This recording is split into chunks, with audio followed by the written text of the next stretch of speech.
This tutorial is for 2nd grade, Module 4, Part 2, Lesson 27.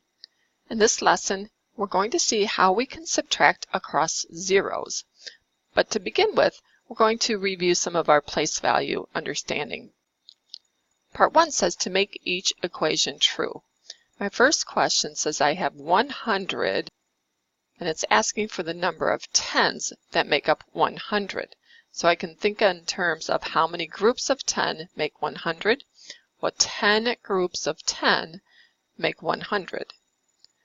Now, if I go down to the next level, I still have 100. But now it's saying that 100 is the same as 9 groups of 10 and some ones. Well, if we compare that to the question above, I said that 100 is 10 tens. So 100 could also be thought of as 9 tens and 10 ones. Those 10 ones would equal 110, and that would give me my 10 tens altogether. In question C, now I have 2 hundreds. 2 hundreds is the same thing as 100. Well, I've got 100. Now I'm going to add some tens to it, so I have 200 in all.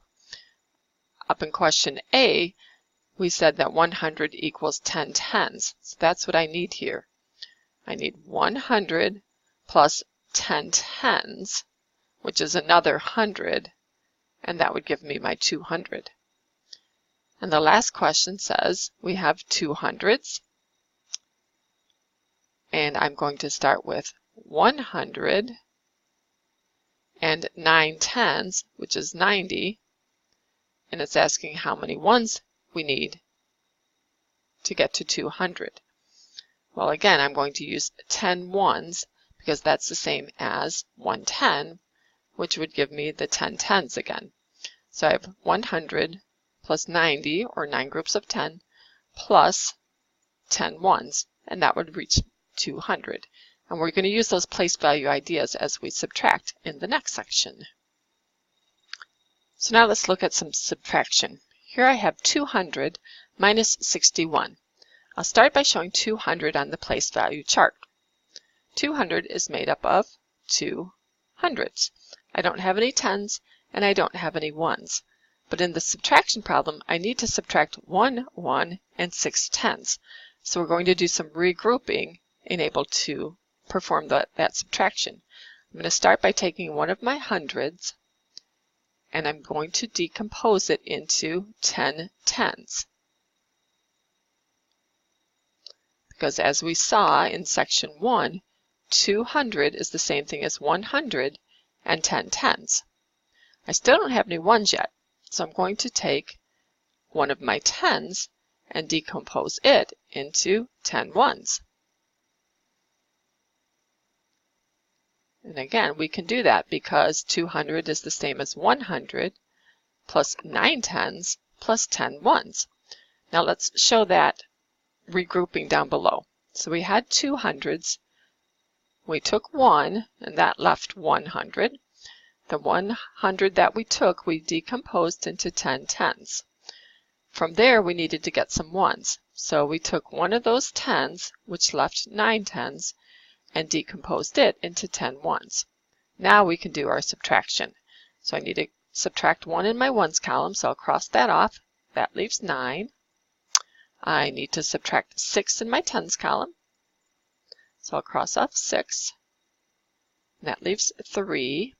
And I don't have to subtract anything in the hundreds column, so that leaves 1. So my answer is 139. Let's look at one more example. This time I have 200 minus 57. I'll start by drawing my 2 hundreds on the place value chart. Now I need to subtract 5 tens and 7 ones. So again, we're going to do some decomposing. We're going to move 100 over and decompose it into 10 tens. Now, since I still need some ones in my ones place, I'm going to take one of my tens and decompose it into 10 ones. We'll show the steps below. We started with 2 hundreds. We took one of them, so that left 100.